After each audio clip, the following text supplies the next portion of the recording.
Good evening. Good evening.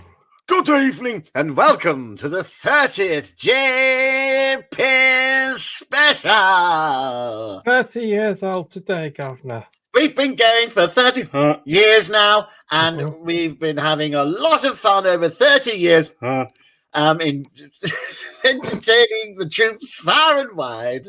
And I'm sneaking in a little Dame of Atney hinge just to make John giggle for fun. It hasn't clearly worked. Oh, it has worked now. We must be at cross lines. But it's wonderful. It's wonderful to be here this evening, isn't it, Ronnie? It certainly is. And I'm going to get all the best lines. Go on, then.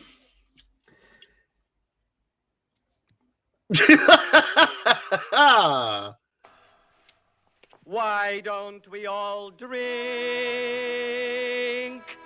some very sexy wine?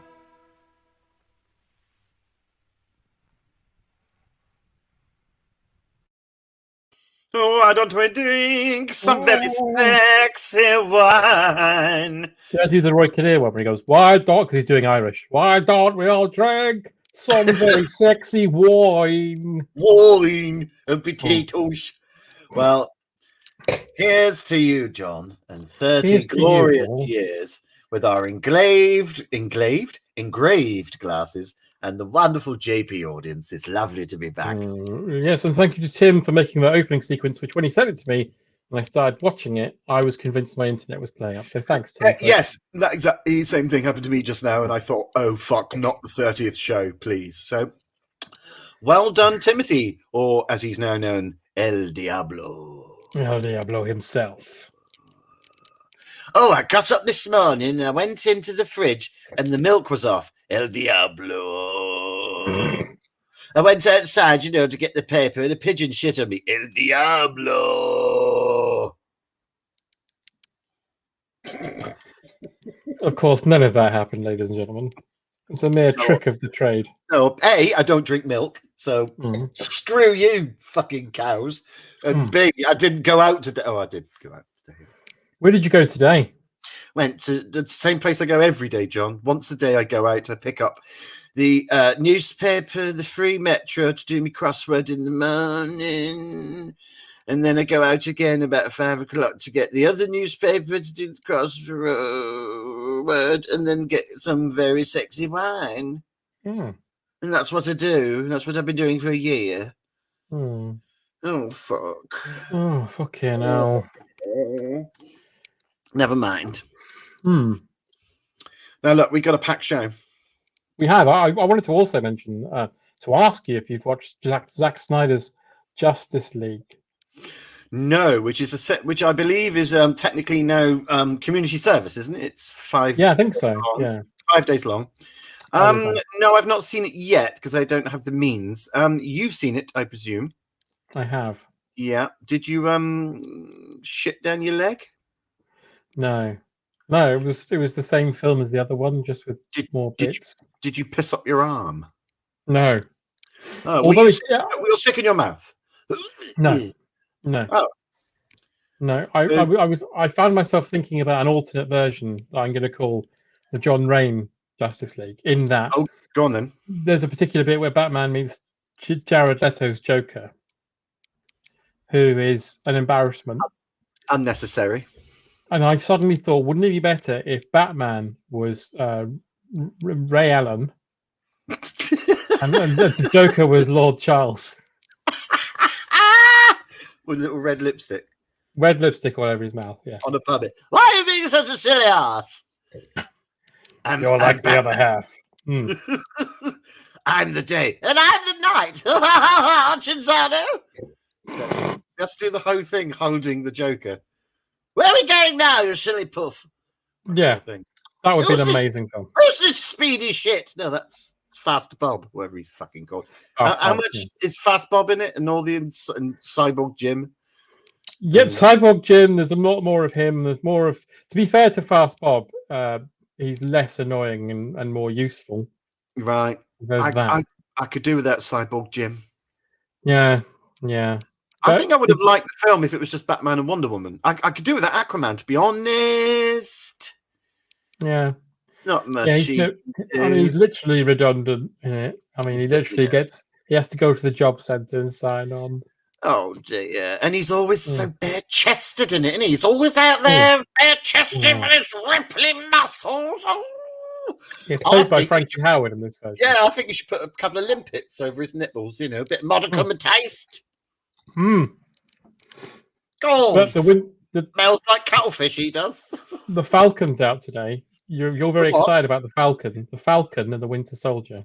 No, I couldn't give a shit. I could not give a remote shit. Two of my least favorite characters in the Marvel universe. There's the Winter Soldier, who's got a gammy arm.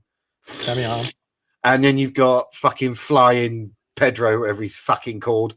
And his superpower is I can fly a bit. He's got wings. Who gives a shit? That's not a fucking power. I tell you who I'd rather have is fucking Hot Air Balloon Alan. It's the Winter Soldier and Hot Air Balloon Alan. And they have to go off on adventures, except Winter Soldier has to go half hour early and wait whilst... I'm nearly ready. Oh, I'm off. Oh, it's a tailwind. Fuck! Hopefully he's not partnered with Richard Branson. That'd be a disaster. Asking for trouble. But as you say, we have got a packed show. So do you think we should jump in with some star signs? I think so. I think that makes sense, John. Okay.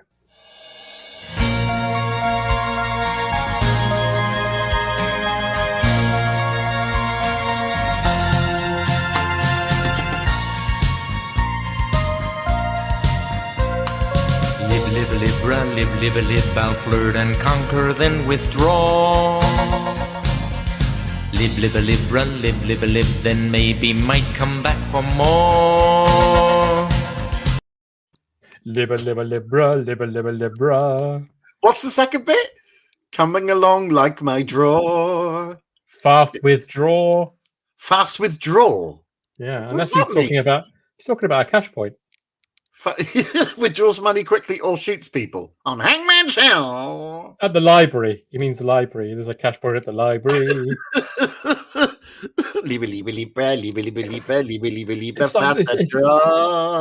It's library, Steve. Stop saying Libra. Cancer's at the door. Don't let cancer in, don't let cancer in, don't let cancer in. Naughty shit. Deal with that shit. It's beautiful. Beautiful. Yeah. But anyway, we're not here to talk about beautiful. We're here to talk about fate. Fate itself. Woven into the very stars. Oh, how deep and meaningful. We're the future Charles, not them. Is that what they say? We're the future Charles, not them. Make it so, number one. Mambo. I hate it when he does that. Yeah, it's awful. It's an awful film. Anyway, we're not here to talk about awful films. We're here to talk about awful horoscopes. Shall I go first? Yes, please. Well, I will then, dear. Here we go. It's the first horoscope of the evening, and we are about to begin with Taurus. Now, Taurus, you will be inexplicably lost near bamboo next week, and fate is a stranger with a papier-mâché nose. Do not be frightened of that balloon that's been under your bed. If you pop it, something sexy is inside. There you are, dear Taurus. Oh, lovely. Okay, You're next, John. I'll do Aries. A broken mirror. New shoes on the table. Each of these, we're told, invites bad luck into our lives. Yet, who wrote these superstitious rules? Johnny Dildo, the dapper demon of dongs? Would a picnic bench count as a table or a stool? Who the fuck knows? Up yours. Oh, dear. Dearie me. Well, there you are. That's Cancer. Despite having a fantastic time last week sniffing glue at Longleat, it's best to nail that on the head. Holiday plans come into fruition soon when someone posts a ski through your letterbox. You will go blind for 7 hours next Thursday. Try and make the best of it. It's good you've got a window there to enjoy your sight before it leaves you. Absolutely. Okay, next one I've got is Gemini, which is my star sign. Gemini. Yeah. Turn and face the telly. Gemini. People who have good ideas soon learn that it's not always a good idea to share their good ideas, especially if they fucked a pigeon. Though there'll be someone who thinks that is a good idea to challenge the good idea. When the coming equinox brings inspiration, hesitate before sharing it. Learn to let go and have trust in the universe again. And try not to put Lego up your arsehole. Wise advice there for the Gemini. Well, it's time for Virgo. You will accidentally commit 3 acts of arson next week. An opportunity to change careers will open soon when your boss chokes to death on a Scotch egg in a building site. Try and learn a foreign language this week, Virgo. Your kidnappers will appreciate it. That's very useful advice. Very useful advice, Virgo. Very useful advice. Full of useful advice, mate. Very useful advice. Very useful advice. This one's Leo. Rawr. Oh, the sound of the lion. That was raw. Rawr. You've done the cooking, the cleaning, and the washing up. Now, the only thing you want is to drop kick a crab out of a skyscraper. Yet, what's the inevitable outcome of this indulgence? Well, if you're anything like me, you've probably managed to spill some tea on your lap. Is it really worth it? By the time we've debated the pros and cons of this action, your pie is ready. There's no need to let Kung Fu demoralize you today. Very, very, very wise words there. Of course, if you ever see a crab walking forwards, you know it's pissed. Now, Scorpio. You will find a gold florin in a chemical toilet later this week, but spend it quickly as it is cased. Beware of the colour red this month, as beetroot, beef and plums will actively try and kill you. Your uncle will leave you something in his will. It will be in a box, and if opened, you will require years of therapy, so no peeking.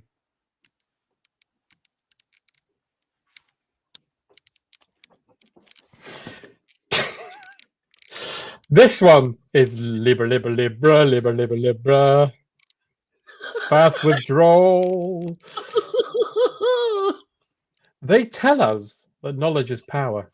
And, as Spider-Man's uncle said, with great power comes great responsibility. So, when people prefer to bury their heads in the sand, there are bound to be problems. Even though we understand that it's a reasonable response to unreasonable pressures, other folks see it as an approach as such an approach as an unjustifiable disregard of duty. Fucking hell, I've had too much wine. Duty. Fortunately, a new situation is about to shine fresh insight on an old problem. The way forward is about to be revealed in Kent. Well, good luck there in Kent. Okay, it's time for Capricorn. What? Chris Akabusi will come calling this week, but do not answer the door. Fate will offer you a different course of action when you find a love egg in a bag of mixed salad. That cactus that you have at home is dead. Let it go, you cunt.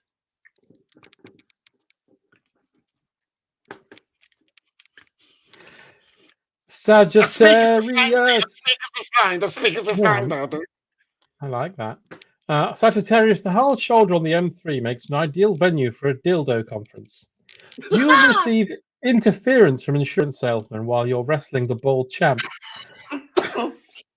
Your lucky letter is French, and your uncle is having problems punching a watermelon. Beware people with hairs on their ass.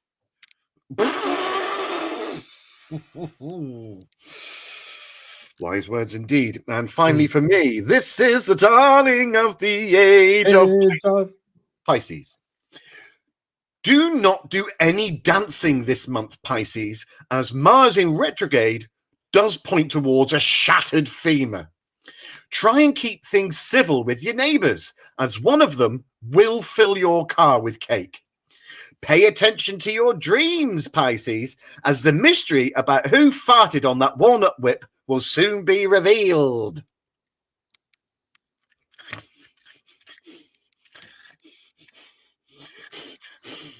And finally from me, this is the dawning of the Aquarius. Yeah. A few of us who claim to be non-combative. Few of us are. We all hold beliefs, opinions, and have fierce loyalties. For instance, I believe that we should have the death penalty for anyone who wears a sombrero. However, fighting imaginary battles is both exhausting and unnecessary, so always carry a grenade. If you're as objective as you can be today, an area of potential conflict can easily be avoided by throwing your grenade into a shop and running away. Well, there you go, everyone. That was your horoscopes. Ooh.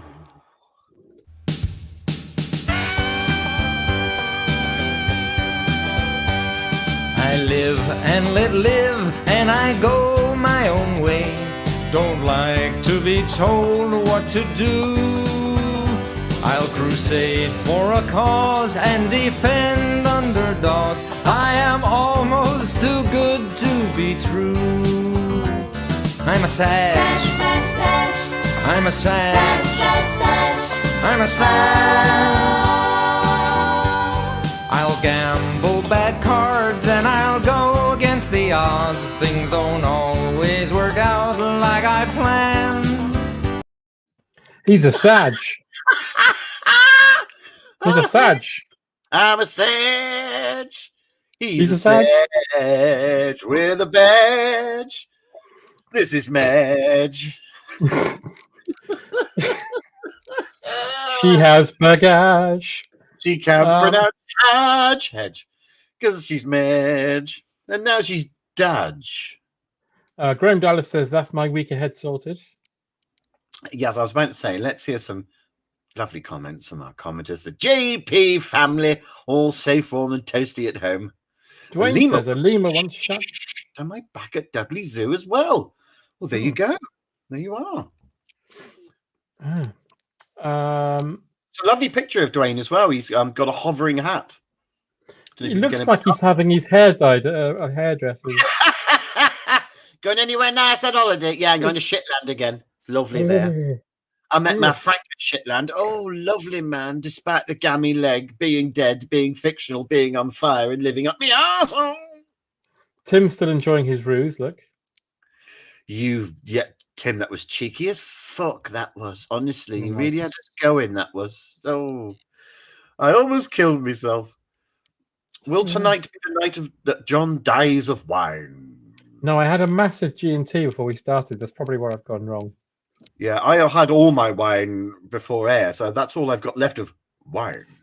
Yeah, Paul is, please, if you can, send wine. Please do. We should probably have a little segment here where Paul's walking. No, I can't do this joke. Paul's walking to an off license, and we get in slow motion then. The road is long. Paul is a 45-year-old man. I wish. He hasn't got any wine, so if you'd like to send some money for comic relief. I think it'd be better if it was the littlest hobo, but it was the littlest wino. And it was just me stumbling. There's a voice, kids are gonna be. Dead Robbins is where I'll fucking be. I wanted to be comic hand relief. I'm making you friend. You can get flat wine. Have you heard of this, John? Flat wine. Flat wine. Flat wine. You can get wine delivered through flat wine delivered through your letterbox. It's a plastic bottle of wine, but it's been flattened. So it's that, and it can be posted to your letterbox. That sounds interesting. What a wonderful world we live in. Oh, look, Michael has brought up the stonk. Ah, the stonk. Put a red nose on your conch and do the stonk. Do the stonk. Yes, I didn't realize that tonight's show falls on Comic Relief. You lucky fuckers, you got something else to watch. Because you don't want to watch that, do you? You do not want to watch that. I haven't. I know that Catherine Tate from 2006 is doing a skit with James Bond. That's right. And then a bit later on the video, and stick around because we got the Country Foul team, and they're going to be doing the fucking Macarena. You will have fuck off. With with I was going to say the Jolly Boys. What are they called? With the Jolly Boys. No, what are they called? The Jolly fascist Boys. blokes. The fascist Who? blokes in America. The nasty fascist boys. Americans. The happy boys. Happy fascist boys.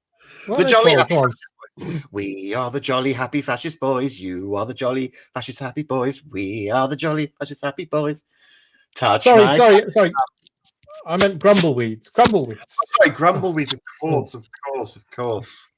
Hooray for the Jolly Boys. Oh, that's it. Hooray for the Jolly Boys. Of course, Thank you, Claire, the Proud Boys. The Proud Boys, of course. The very first... I want Trump to come out in his press conference and say, hooray, Jolly The Boys. You thought they were the Jolly Boys. Yeah, we're just jolly. Yeah, we hate black people. Hello. Don't like the darkies. We're jolly. Come and have a shish kebab or whatever they have in America. Of course, the very first comic relief was done in the 60s. I don't know if you ever remember the harrowing scenes of Lance Parsival when he was visiting Ethiopia. And he was like, oh, for God's sake, turn the camera off. It's horrible. He ran one of them over. It was terrible. Yeah, that was...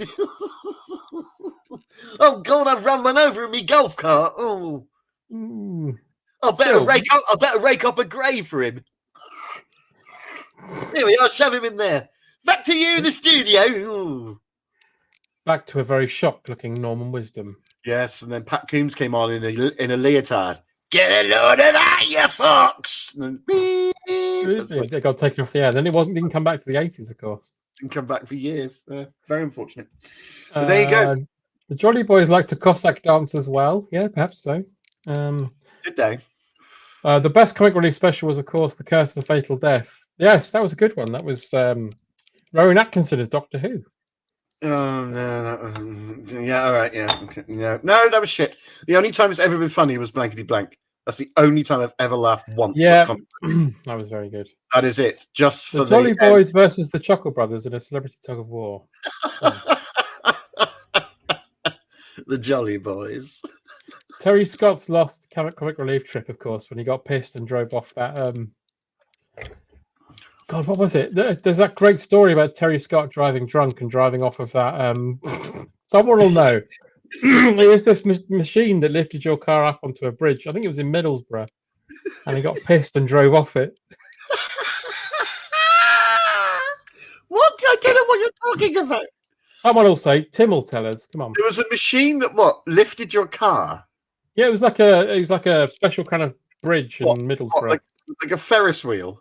You just drive your car onto I don't know. Someone will say. I'm really not with it this evening. Oh no, here's a good comic relief reference. Where has it gone? The comments have jumped again. Hang on. Who's gonna drive you home tonight? Fuck on all. They used to fucking hell.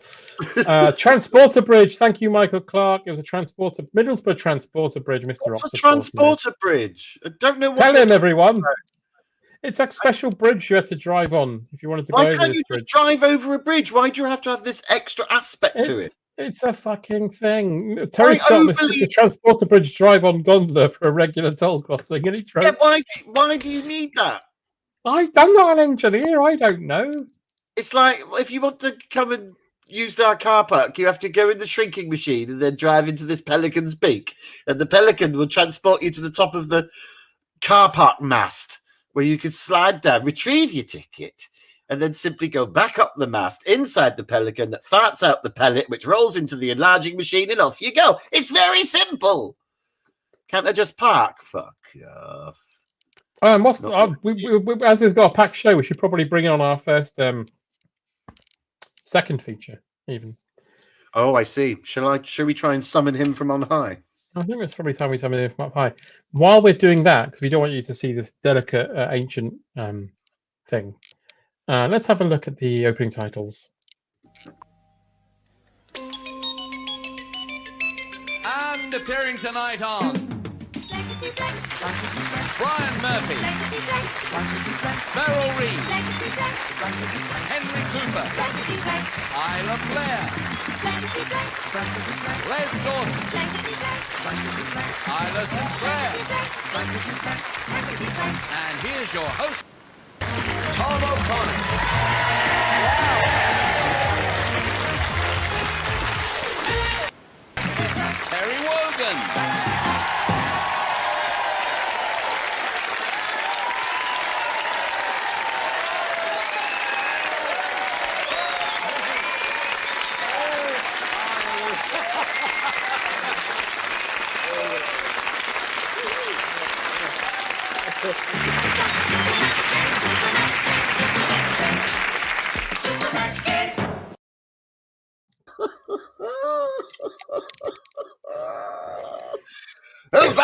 Be mine hearties.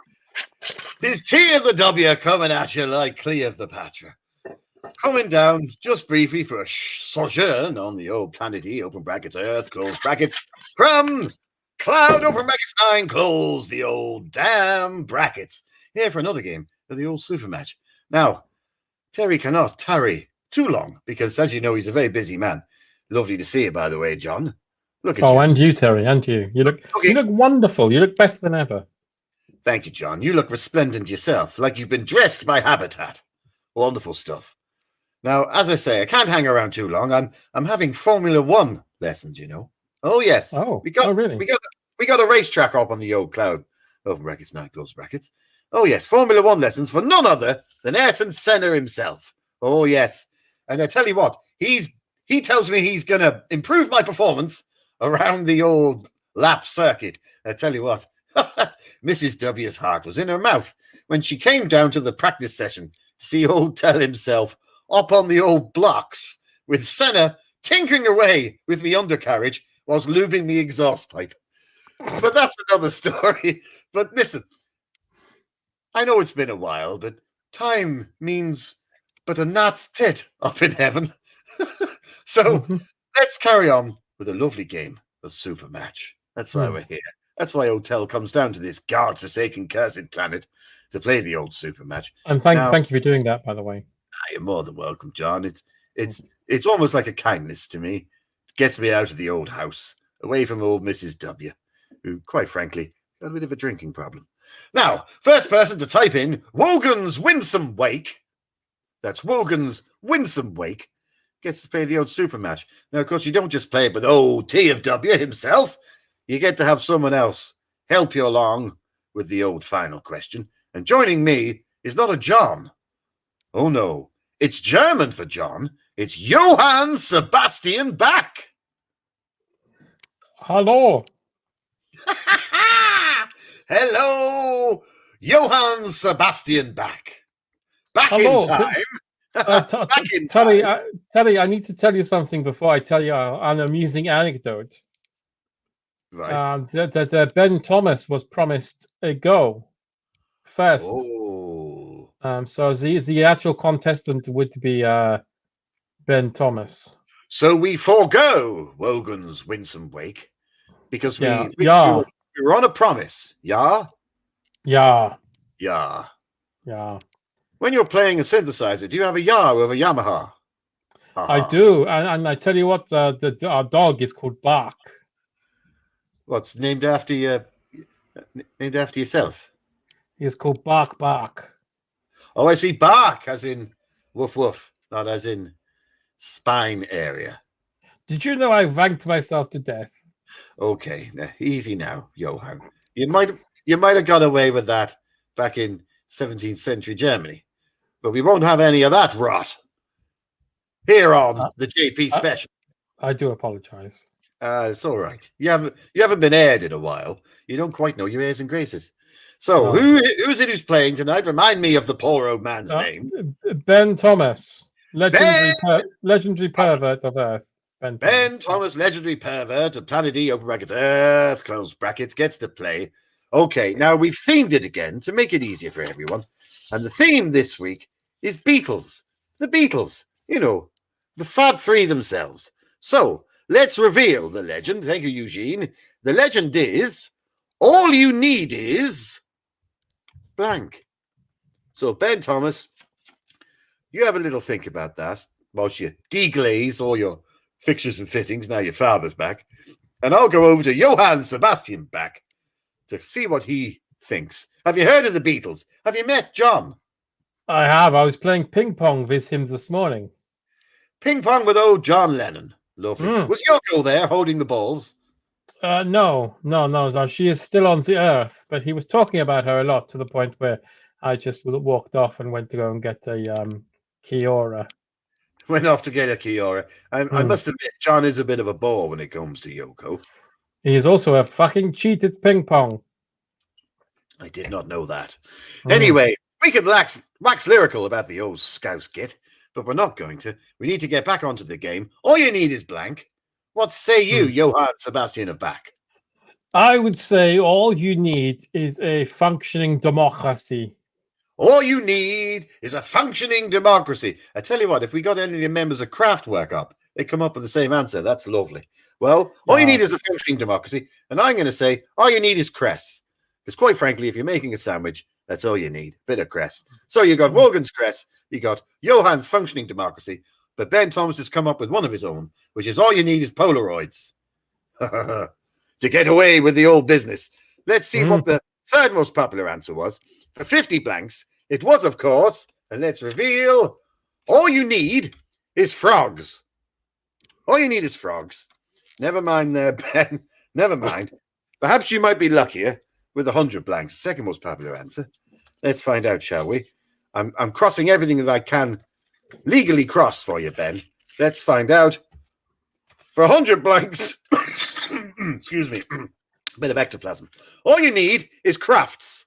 All you need is crafts. So the bit of blue tack over the sea, which is fine. You know, certainly worse than getting a bit of Artex over the A. Now, for 150 blanks, the most popular answer, and I hope it goes your way, Ben.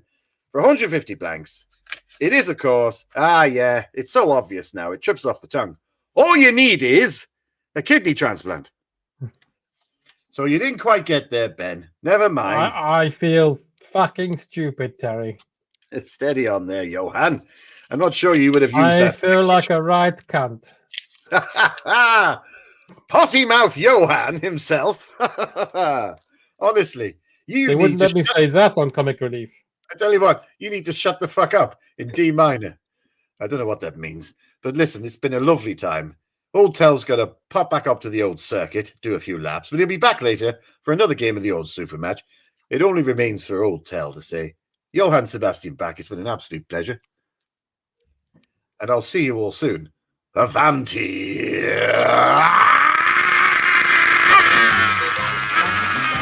Murphy. Beryl Reid. Henry Cooper. Isla Blair. Les Dawson.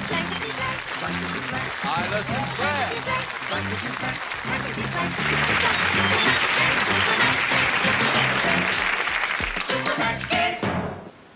Nothing, a rude word. Next question. No. What was the rude word? Shit. Dirty fucker.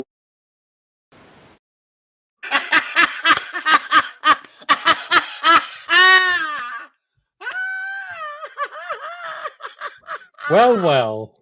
How about that? You dirty fucker.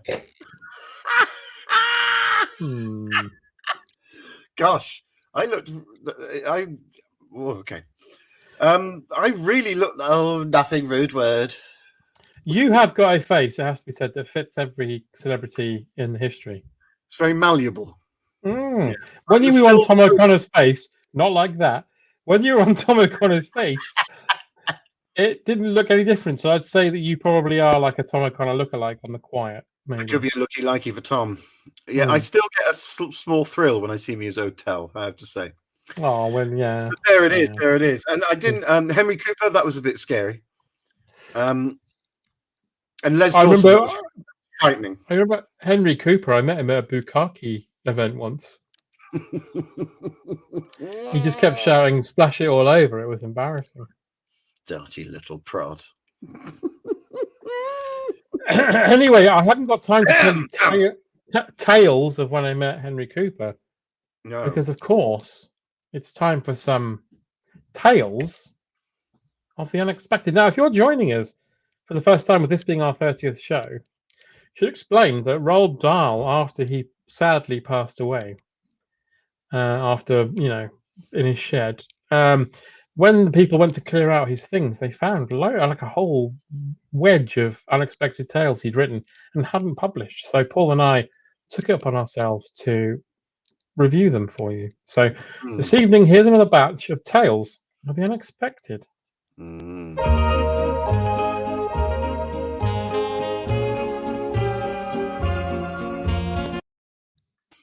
Oh.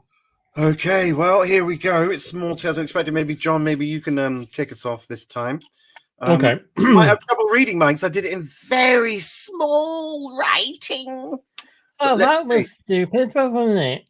It's a bit stupid, really. I got up this morning and I went to the butcher's, but I didn't have any clothes on. I thought that was a bit stupid, wasn't it? That's a bit stupid, isn't And it? I made myself a hot cup of coffee and poured it up my arse. I thought that's a bit stupid, isn't it? It's a bit rich. A bit rich, I thought. Lucky I didn't have sugar. My first tale is called Sounds Bad to Me. Musician Fender Savlon was stressed out. Yeah, he had the best-selling album of all time. And yeah, he was working on the exciting follow-up. It was just hours before he had to submit it. He was missing that last killer song that would seal the deal. As he picked up his guitar for one last final time, and they asked the engineer to press record, he accidentally tripped, and while falling, the entire studio went up his arsehole. And the end result was #1 for 18 weeks.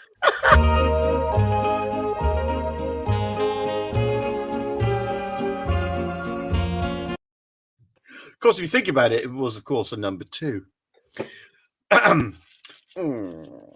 Now, this first missive is called Tattoos.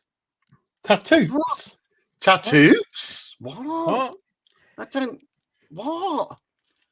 Fuck. Anyway. I mean, yeah. Tattoos. I've heard of tattoos. Tattoos? Oh, well, here we go.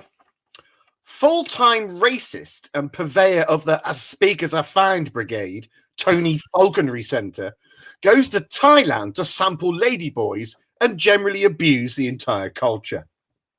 Pissed at 8 a.m., Tony decides to get a tattoo, choosing a suitable series of symbols in the standard haphazard drunken way, and within minutes he's inked with the usual cliche cod western philosophy guff, and he disappears onto the streets to find a full English breakfast.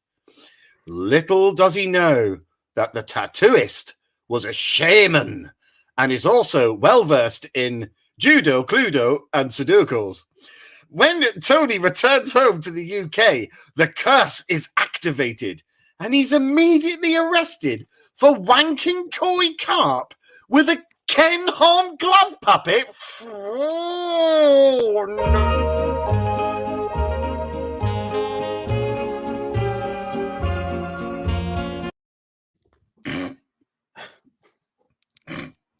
I mean,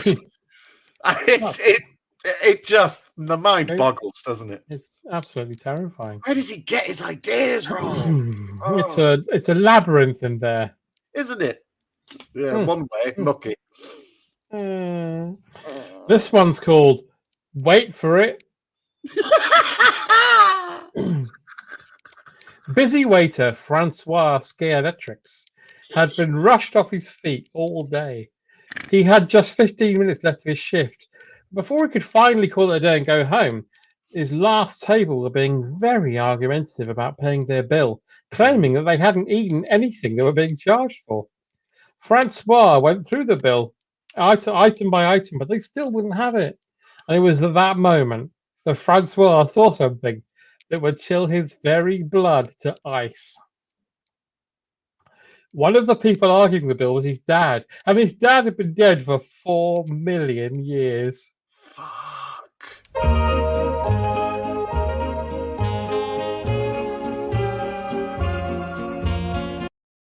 Jesus.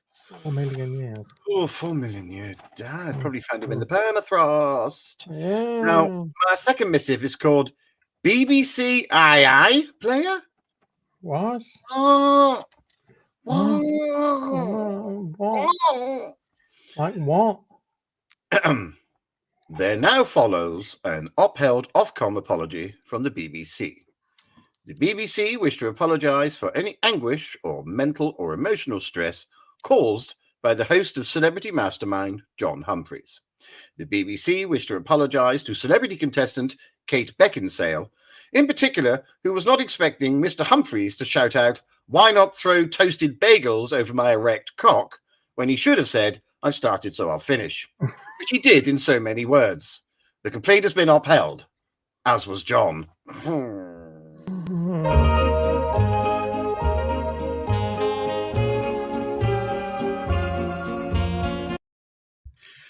wouldn't want a toasted bagel thrown over my cock. I'd rather it was No. untoasted, to be honest, because you don't want burnage.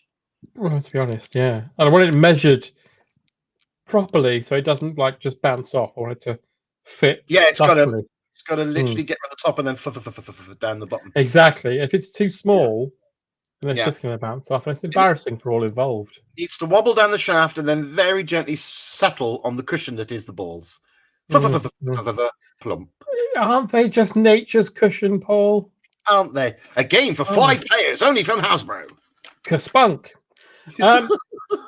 This one's called Jolly Games. Jolly Games? Cursed sailor Jolly Bovril lived a horrid life. When he was young, he'd met the devil while sailing and had accidentally called him a prick. As revenge, the devil put a series of coin-operated amusement halls up his arsehole, and Jolly was cursed with immortality. When children used to see Jolly, they would sing this plaintive song. Milk, milk, lemonade, Jolly's in the boat parade. But now they sing, milk, milk, lemonade, up his arse is an arcade.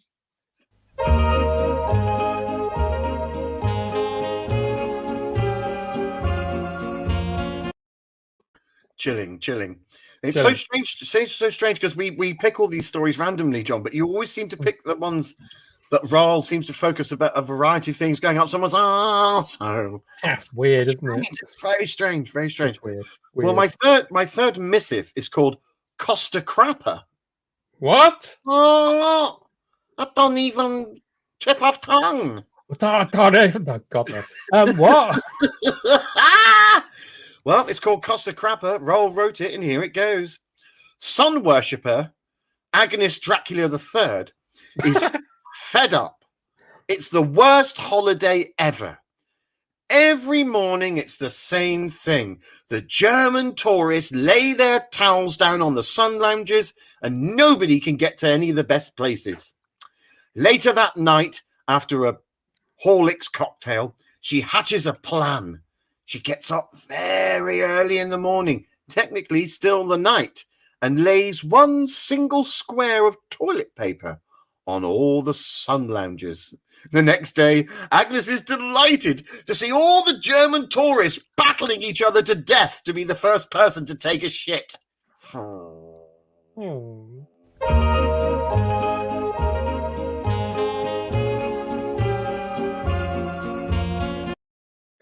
It's good that Roald wrote in there. Yeah, I always get the fur at the end, open brackets. Okay, well, mine's called Bum Jokes. A new on ITV is Bum Jokes. Music hall star Jokes Calhoun was just about to be given an award. He'd been in showbiz for 70 years, and he was being celebrated by his peers and fans alike. As his name was announced, he stepped onto the stage, but at the last moment, he fell through a portal in time and ended up landing up Bernie Winter's arsehole and writing all jokes like the rat from Ratatouille, but the main difference being that he was up his arsehole.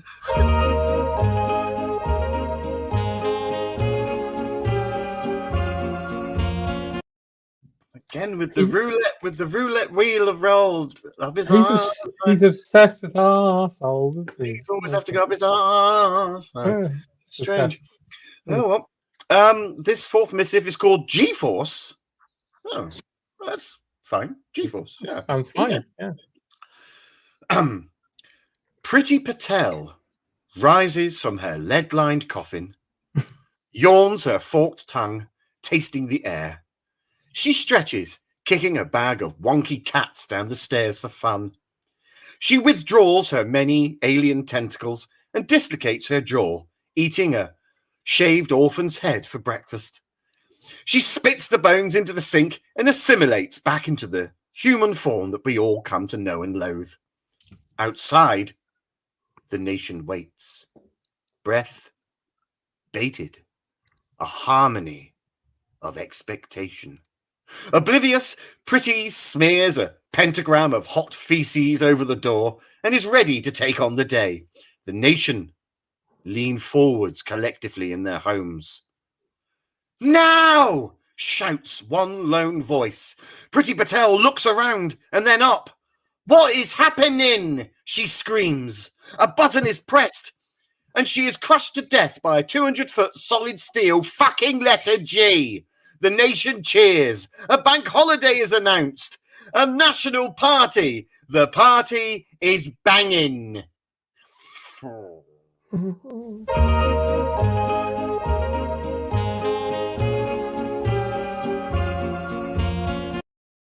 Point being there, she drops her G's. Drops a G. She drops her G's.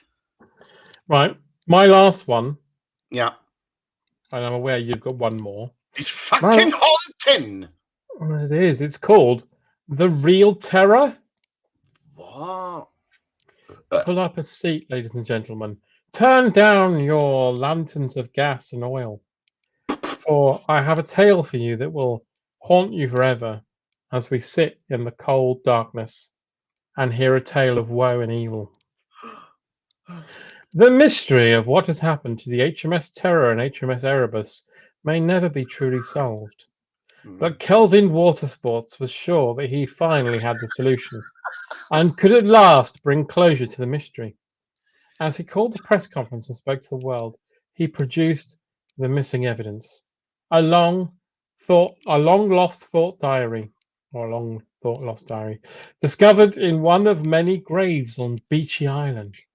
It would seem that the ships were indeed ice-locked, and the crew were forced to seek help by walking a treacherous 200-mile journey to safety. But on that journey, they encountered something truly monstrous. Go on. Something truly evil.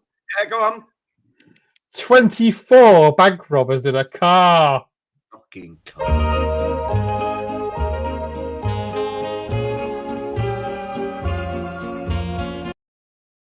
Jesus. I mean, I haven't seen the end of the Terror yet, but I can't wait to see that bit dramatized. Yeah, that's going to be amazing.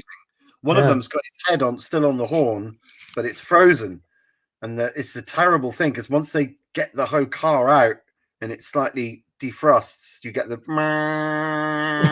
and that's the very last thing you hear in the Terror. 5 minutes over the credits. Terrifying. Yeah. Okay, well, my last missive is called The Sound of Prozac. What? What? That do? What? That don't make no sense. I say, boy, you're making I no do sense. declare. You don't make no sense for a chicken hawk. Anyway, the suicide note left by Thomas Glockenspiel, president of the Sound of Music Appreciation Society and official fan club, is a sad yet revealing read. For the first time, here it is in its entirety. Bird shit on roses and bags of drowned kittens, skid marks on carpets, railings with one mitten, a still warm corn plaster in my chicken wings.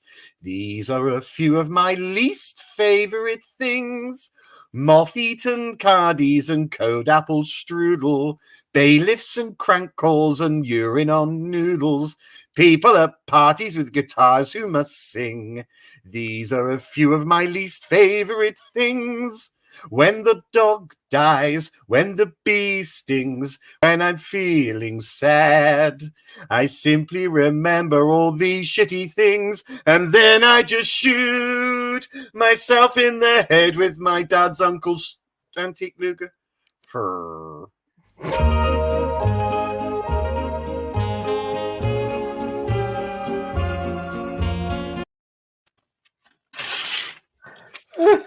Ran out of breath at the end. That's how Ro wrote it. You sold it with the... Well, there we are once more again for the 30th JP special. Another 30th. Tales unexpected. 12 chilling missives from the Well, that probably isn't Pen. the 30th, but yeah. No, you're right. No, it's not the 30th. No, we started it quite late on, didn't we? Well, I think we've been... It feels, John, that we've been doing it for fucking years. And I would love to come canoeing with you, Joanne, but I've got angina. I'll tell you what, I'm kayaking it. Do we have any comments? Got loads of fucking comments. They're gabbering away like mental.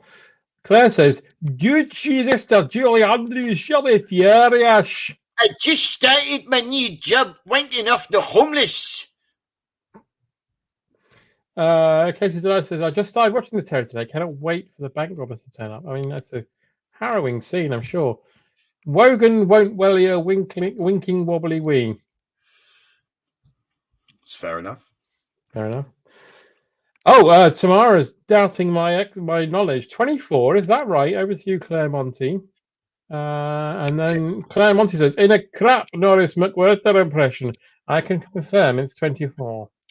What? Have we only done 24 shows? No, bank robbers. Oh, I see. Thank you. Good God. Oh. Fresh Fields is still on Sky. It's good to have these communications to everybody, isn't it? Otherwise, we wouldn't know. Tim, when is French Fields going to be on? When's French Fields? Which was very much the Twin Peaks season 2 of Fresh Fields, wasn't it? Yes. Yeah.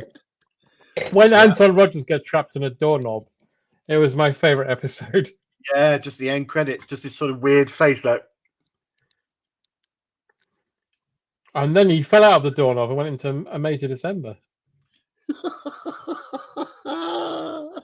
Lizard Monkey says, just £5 will keep 24 bank robbers in a car in pissed noodles for years. That is true. So please dig deep if you can. Won't someone think of the hairy muffler? What is that? Tire, honestly. What with your confession? I made a Fresh Fields title sequence, but it just didn't work. Oh, that's a shame. Oh, well, it's all right because it's very similar to Fresh Fields. It just doesn't work. No, that doesn't work, does it? I always suspected anyone as prim and auntie-ish as Julie Andrews had to be a filthy cow, and I am taking that tale as proof. Okay. Well, she did famously get one booby out, didn't she, in Victor Victoria? She got them both out in Victor and Victoria. Did she get them both out? Oh. And she goes, yeah, how about these me fucking favourite things? She says, one's got Mariel, one's got Poppins. Have a go. She goes, diddly, diddly, diddly, diddly, diddly, diddly, diddly, I've got out my lovely pair of Andrews knockers. And Blake Edwards is just sitting there filming like that because it's 1910, apparently. He's sat there wanking like that. Yeah. This is a very ineffective way to wank. He's got an elaborate mechanism that actually goes, it's like a shaft that goes up and down when he does that. He's actually planning for gold. I like Flanders Fields, the World War I prequel. Yes, but young Anton meets Julia Mackenzie in a trench. Beautiful, that. Beautiful. She's a rat. Oh no, you're right. It is SOB, not Victor Victoria. Thank you, Jonathan, for clearing that one up. Which is, I've said that before. Chris Shaw says, nothing against to say, but I'm laughing my socks off here. Thanks, Chris. Well, that's very nice, Chris Shaw. I hope you're not in at the deep end. Yep. Chris did an excellent episode of Egg Pod the other day about Ringo Starr's first album called Sentimental Journey, which I listened to today at work, and it's still a belter. So thank you, Chris. It was very good. Listen to that if you like I Am the Egg Pod. Matt Self is Googling piss noodles. I think that's some sort of euphemism. Ben Thomas says, she's a rat! Okay. Yeah, Chris Searle was in at the deep end, but I know.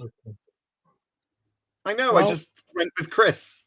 You didn't have to have all the names to get the joke. Mr. Rox is coming with a song for us. Chim chimney, chim chimney, chim chim jaroo. I've got some fabulous nooks to show to you. But hasn't got nooks. This is a PG film.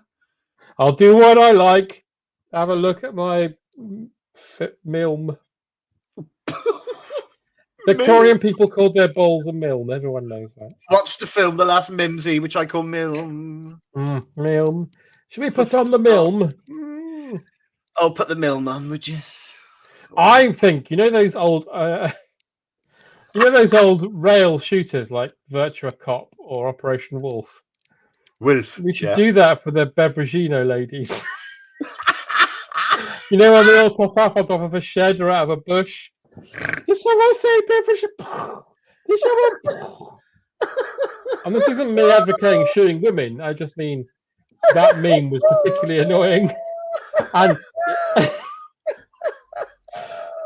And how much satisfaction would it bring you if someone popped out, man or woman, and they said, "Did someone say Pepperino?"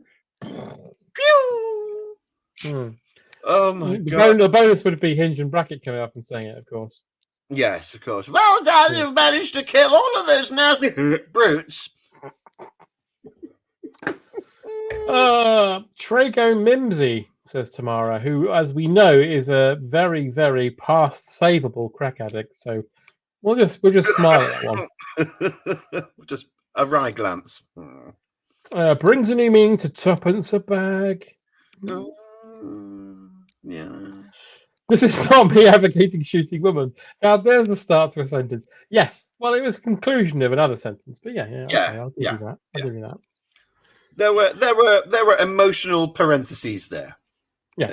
Leave it at that. I'm just saying that any meme really would make an excellent on-rail shooter from the late 90s. Yeah, that's all he's saying. Pal used to work in Glasgow and once overheard two kids discussing what film to see. PG. What that means near tits. Wow. I think they're saying if it's a PG, there's no breasts in it. Oh, I see. Well, it's coming up to the top of the hour, so it means that we're going to have to hand over to our compatriots at the BBC Television Centre for. I'm afraid we have to share airtime with them, and tonight we're going to go and review back some of the clips we saw earlier on Crime Watch UK.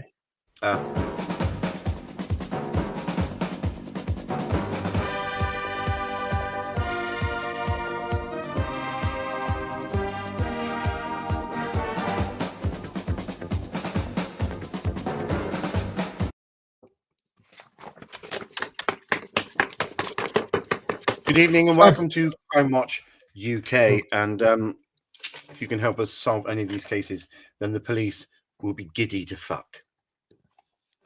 I was talking earlier to the police, the chief constabulary of Lancashire, and he said himself that if he could solve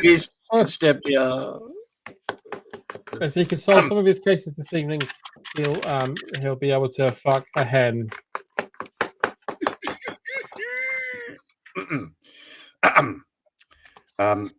Shall I begin? Oh yes, please, Paul.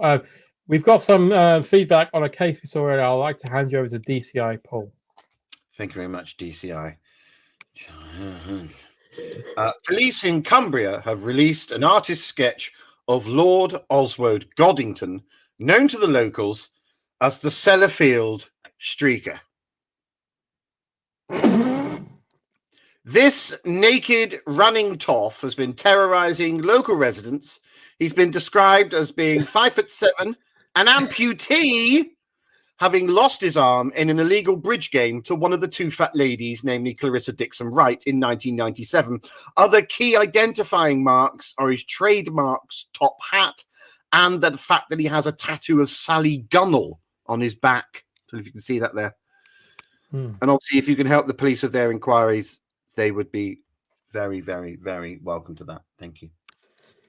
Thank you, DCI Paul. That's a very distinctive mark. If you do know, then please, I'll just run the phone number across the bottom of the screen now. If you do know, then please do get in touch on 0898 50 50 50.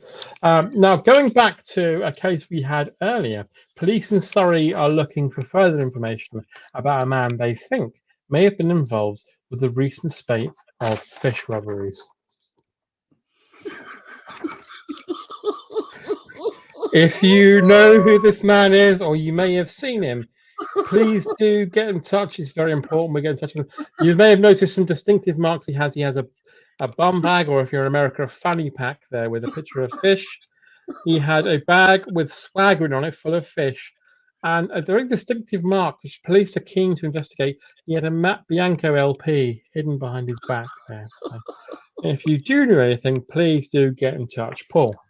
Thank you very much. And I've just got some information coming from the constabulary in the area saying that the man himself may respond to the moniker Puffin Pete, but that's not been confirmed. Thank you for that.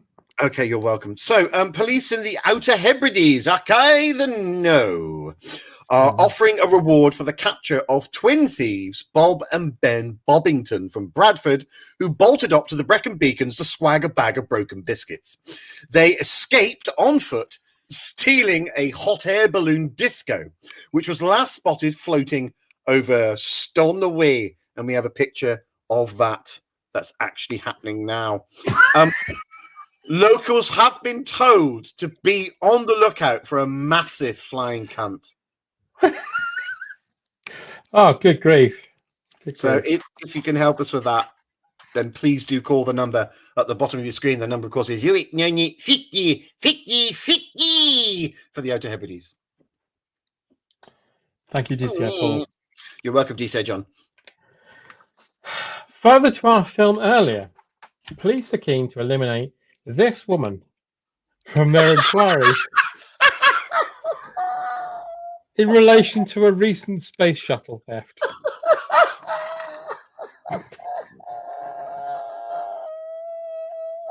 As you can see, she has a very distinctive orange hairdo, a ghetto blaster, and a very distinctive red dress. If you do see her, please do not approach her. We believe she might be armed. Just call the number below, and we'll be waiting to hear from you. Thank you, Paul. Very, very disturbing there. Sorry, for viewers. I sometimes laugh when I'm anxious. So, the third case from me is police in Shropshire are looking for Tina St. Bonnet, who stole a bunch of grapes from the Lord Mayor in Market Drayton. We have a picture here. She is 6'2" with brown shoulder-length hair and is wearing a neck brace after receiving an injury involving a Vietnamese pot-bellied pig in a jacuzzi. Please do not approach her. She is armed and extremely randy. Thank you, DCI Paul. You're welcome, DCI John. Now, have you seen this man? He's Joseph Google, and he's wanted in relation to many home invasions where he forces people to watch Bergerac. If you have seen this man, please do get in touch, because even if it is to eliminate him from inquiries, we'd very much like to speak with him. Thank you, DCI Paul.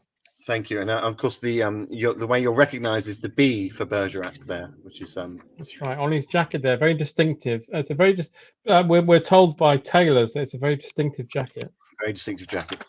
And finally, from me, possibly the most serious case I have to read this evening. Devon and Somerset police wish to speak to the Italian boxer Luigi Passata, who punched a tawny owl at the Pitcombe Falconry Centre.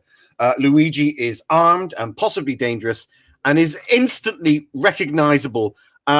He wears an inflatable Filippo Berio extra virgin olive oil suit and is extremely dangerous. So if you do come across this man, please do approach with caution.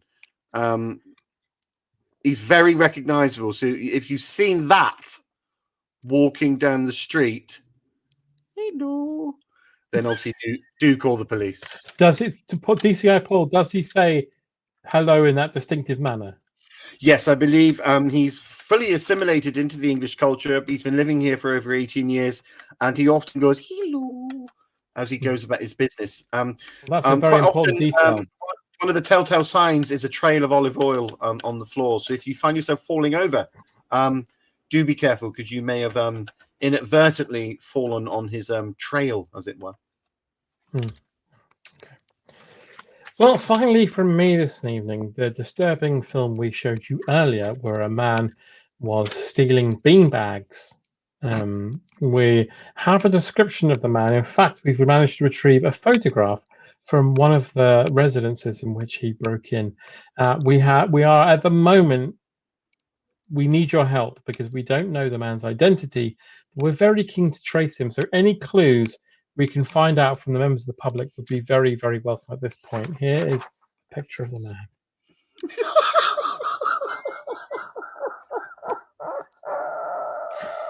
As I say, any evidence that you could give us at the moment would be welcome. As I say, we're totally in the dark as to who this man might be. He's been very cunning in the break-ins, and I'm told by police that he left no evidence behind.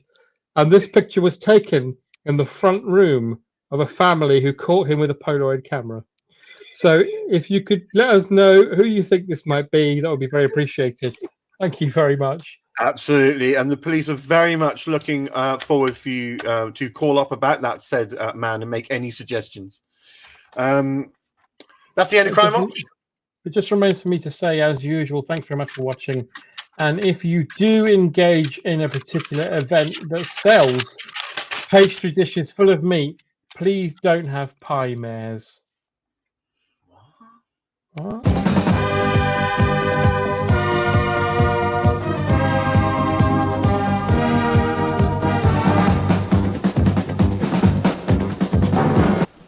Don't you just love being in control?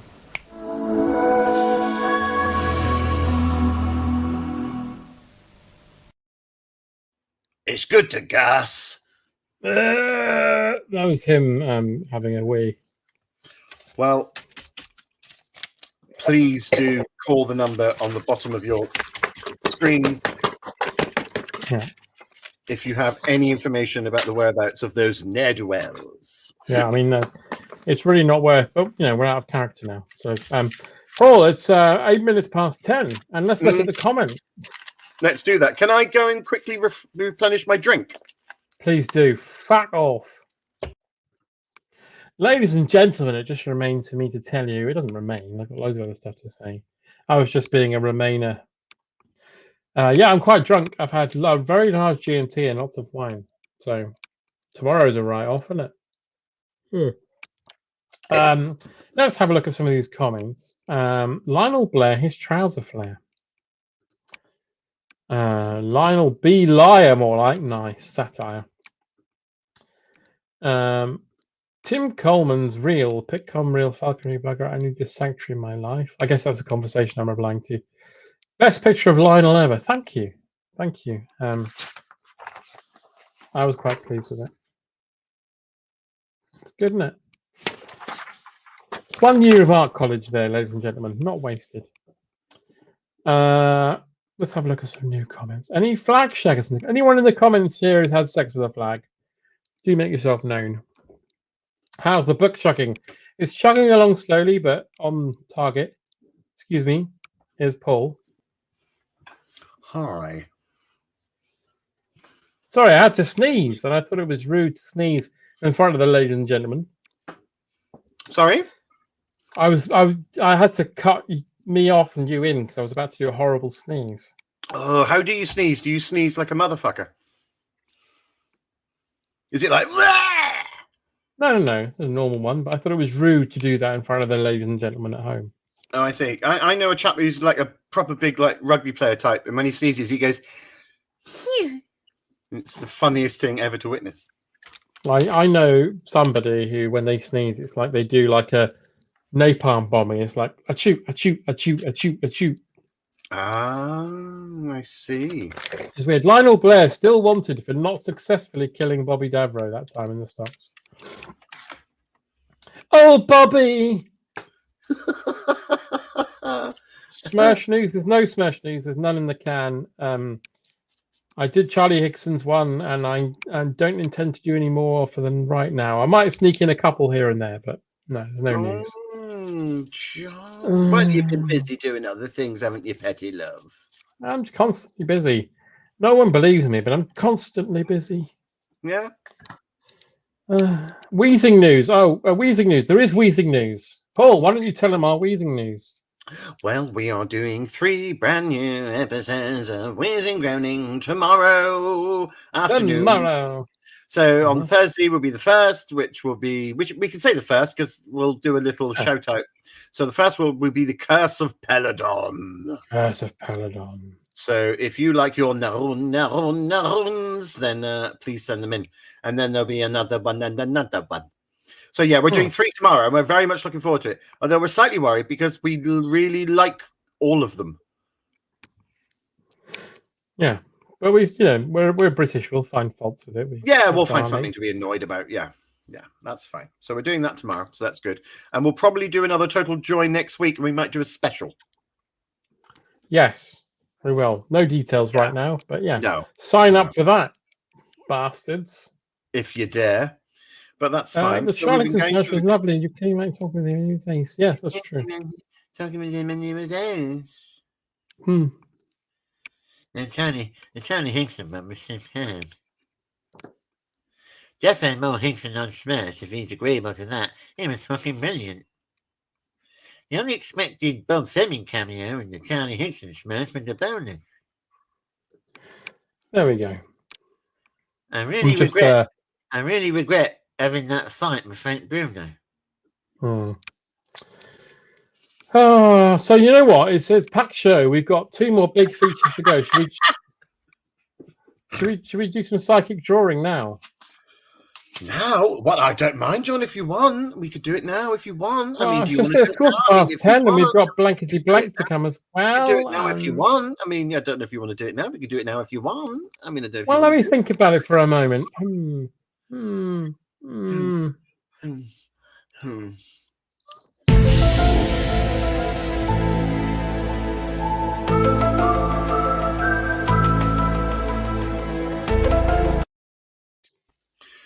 The mind. The mind. What is it? What is it? It's the mind. It's the mind.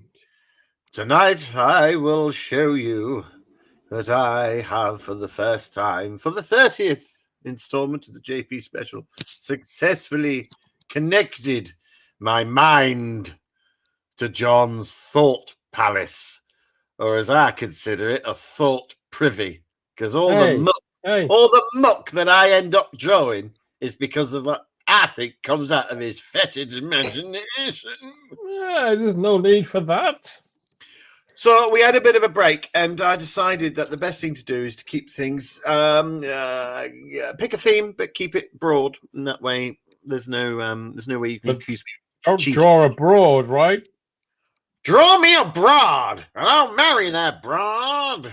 Like one of your French broads. Like one of your fancy Peruvian dames. All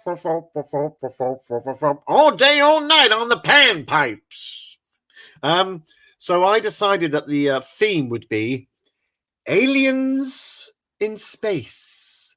So that could be anything, couldn't it? Could be anything. Think of all the films and the books.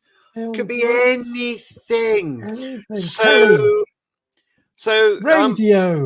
radio, lithograph, wax cylinders, postcards, rumors, Wellington boots. I went outside and I saw a bright light in the sky, and I thought, oh, that's just fucking UFO. And it was just Brian coming home. He had the headlights non-dipped. Oh, he didn't. I tell you what, we went to bed and we didn't have a close encounter. Luckily, I've got rid of the cunt. And I befriended a narwhal, and I'm very satisfied with him. Anyway, we're veering off topic. This is very important that we get this right for the 30th JP special. We need to get this right. So I am very happy with what I've got. I think I pretty much understood exactly what John was thinking about as he transported his thoughts across the waves. And I picked them up and we drew something. I think it was 2 days ago we did it, about 11 o'clock. And we were on Skype, but we turned the camera off. I mean, we were both naked, so we couldn't keep the cameras on anyway because we were just... Well, I have to admit something now. I don't know if this is going to affect the outcome, but I had socks on. That might have dampened the field a bit, John. Oh no! Well, let's see. It could be. Were they a polyester mix, or were they full-on wool, or were they nylon? They were Polyester mix. Polyester mix, yeah, that can interfere with the spiritual bridge. So let's hope we're I'm sure fine. it's fine. I'm sure it's fine. It's fine. It's fine. I pretty much got the idea straight away with what you were thinking. I got the color and the shape of the image. You know what? I quickly. thought for the first time ever, that call we had the other night, I thought we're on 100% wavelength here. Simpatio, indeed. Mm. So for the Simpatico. Simpatico again for 3 to 4 players, only from Hasbro. So just I'm very confident with this. John, go on then. Show. I mean, I know what you're going to show. You are going to go on. You're going to show as oh shit. Okay. All right. Well, you know. I thought I'd do a lovely ET. That's very good. He's full of love. Look at his tummy's all red and his fingers red. Did he bang his finger with a hammer? Yes. Oh. No, he's had it up. He's had it in a bowl. He's had it in a pot of jam. He's given a prostate exam to Red Adair. No. He's full of love, Paul. It's a lovely picture, John. You very much are a gifted artist. This is hitherto unknown. Paul. Yes. Well, phone home indeed. So what have you done? You know, it's not the same, to be honest. Can you show us? I mean, I can show you. It's not. I'm gonna. It's not. It won't offend anyone. It won't offend anyone. It's just totally wrong. It's just. I think I got the color. We got the color right, the brown, but that's about it. And it's not rude. It's not upsetting. So no one will be offended by this. It's a Jawa saying martini. Normally they say utini, and for some reason I thought. So you weren't tempted to have it a Jawa being sucked off by another Jawa, or? No, that's what I got. That's what I got. I thought keep it clean for the 30th. Well, you know what? We're not like. But I'll tell you this, Paul. Look at the little land crawler. Beautiful detail. Paul. Yeah. Paul, can I shock you? Please do. We are the closest we have ever been. Do you know why? Why is that?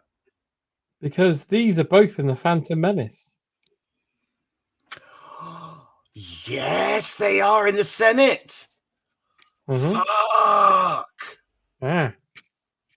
Yes, so you're right. That's the closest we've ever come. So this is possibly the closest we've ever come. So I think that's not a disaster at all. No, do you know what? I'm gonna take that and we'll fly with it. So the next time, I reckon we might land fully on exactly the same thing. Yeah, I'm happy with that. I think that's 75% there. I think we're getting closer. You know, it takes time. It just takes about 19 attempts. That's all it takes. And then you can't rush these things. Suddenly the psychic bond has been tethered. I'll tell you something you don't know. Go on. You can't rush these things. You can't rush these things. Anyway, play the sting. The what? The sting. Oh. I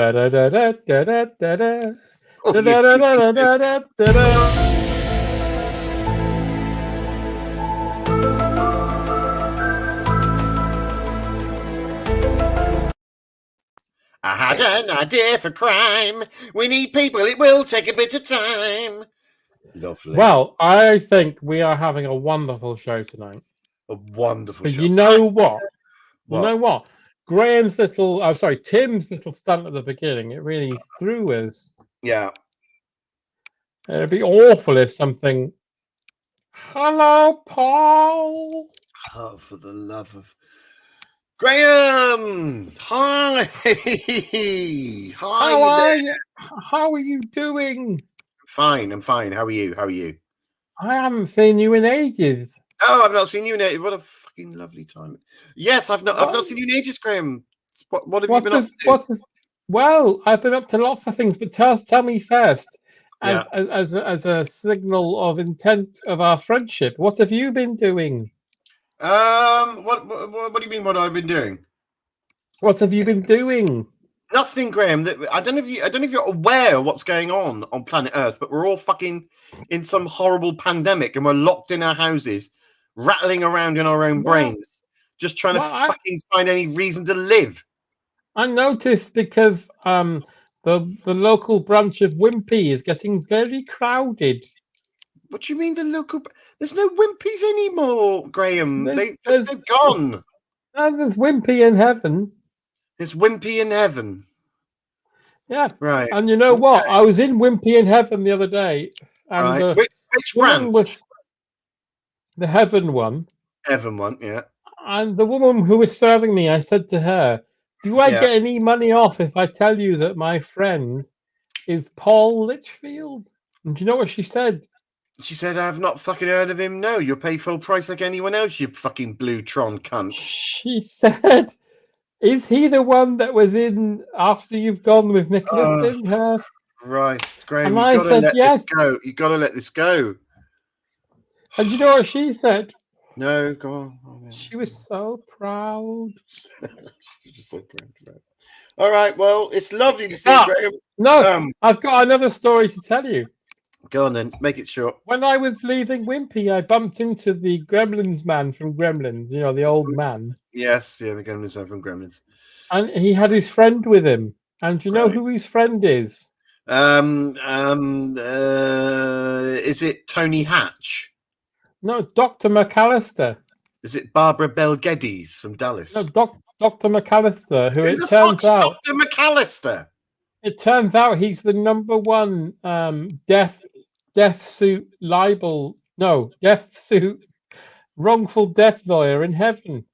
Death suit, wrongful libel lawyer in heaven, you say? Yeah. He works for a company called Heaven & Co. And the Gremlin man asked me to talk to him about when I died and you didn't put the water skis on properly. Well, no, again, as we'd already established, it was you that ran up onto said water ski without checking that it was actually fully functioning and actually in the correct gear. And that's what, but it's water under the bridge, Graham. It's water under the fucking bridge. I told him that. Fallen in the river and the river's dried up. And in the riverbed, in dust, it says fucking shut up. But he told me that I have a case against you. And you know what, Paul? He's on tonight and he'd like to talk to you. What do you mean a case against? I don't know what you mean. How can? Fine. Put him on.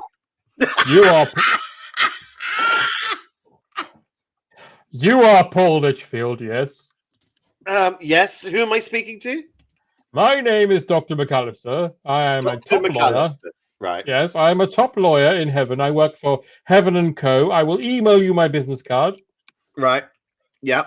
Now, is it true that on the 18th of April, 1996, you failed to secure water skis to my client, Graham? Right. Okay. I'm going to answer this threefold. Number one, it was not my water ski. Number two, who the fuck do you think you are, you Krypton Factor-based, skinny, fucking incredible Hulk briefcase wearing Camp Bradford and Bingley prick? And number three, what are you going to fucking do about it? You're dead. Well, I represent a very top legal firm here in heaven, and we have subsidiaries down there on Earth that I can be put in contact with via seance, and we can instigate legal proceedings against you for wrongful death. What? I don't... We're looking at manslaughter charges, Mr. Litchfield, which could put you in prison for upwards of 7 years. But I don't know how you have no legal recourse from the dead in heaven. How are you going to make this stick? There is a particular loophole, loophole number 47.3 in the heavenly documents that I have here in my suitcase. You can see in my right hand that give me rights to speak to earthly delegates of my company who can be instigated to press charges against you in terms of wrongful death and manslaughter. Well, hang on. Let's not get too hasty here, Mr. McAllister. Dr. McAllister, if you don't mind. Dr. McAllister. Where'd you get your doctorate from? Where'd you get your doctorate from? I went to Harvard. Harvard? Oh, yeah, I can tell by the accent. That's right. I was a foreign exchange student at Harvard. Right, okay. Listen, well, Graham doesn't want to do this. I reckon you're press ganging Graham into something he doesn't want to do because Graham is extremely proud of me, as well you know. And when it comes to cross-examination, he will crumble in front of a jury. He'll just say how proud he is of me, and that will be it. Case closed. Mr. Litchfield, may I remind you of one of the oldest sayings in the English language, that pride comes before the fall. No, well, may I remind you of an old Plymothian saying? Fuck off, you gooseberry. Is that your last word on the matter, Mr. Litchfield? My last word on the matter is fuck off, you gooseberry. Right, well, you will be hearing from me in due course. I will transfer you back to Graham, who will obviously carry on, but everything he says from now on will be taken down and used perhaps in evidence against you. Good day, Mr. Litchfield. Jesus Christ, my God. Hello, Paul. Hi, Graham. I've just had a word with your lawyer, and he said it was all a mistake. It's all just a horrible mistake, and he's dropped the entire case. And in fact, he thinks it might have been your fault, Graham. Oh, that's interesting. I'll speak to him. But Paul, I'm fading. Yeah, you fade away. In the words of Enya, fade away, fuck off, and fade away. Jesus Christ. That was weird. Everything went a bit black on this end. I'm guessing it was the internet again. Mate, I have just had the worst 3 minutes of my life. Not only did I get Graham back, I got Graham's lawyer, a doctor who studied at Harvard. Wow. Who is representing him via Heaven & Co., who's going to take me to court for manslaughter for Graham's death. You can't do that from beyond the grave, can you? That's what I said, John. Unbelievable. I'd just style it out if I were you. That's what I'm going to try and do, but you know, this is something that's biting me on the ass. And we don't need that. We don't need that, do we, John? Oh my God! No. I just wish that you were around when these things happen. I know. I'm so sorry. Oh man, fuck. Oh, but God, it is 10:30, Paul, so it's probably time to summon another friend down from Cloud 9. We can only but try. Let's give it a go. Let's try.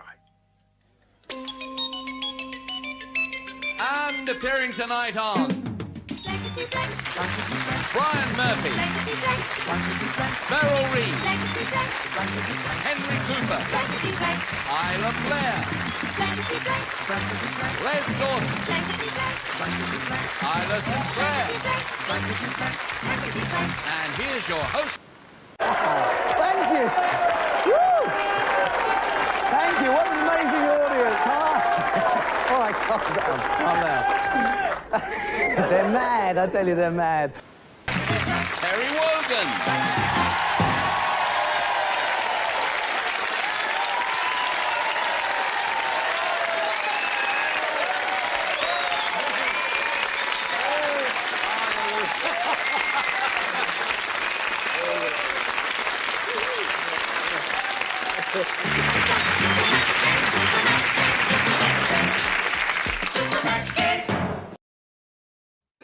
Avast thee, mine hearties.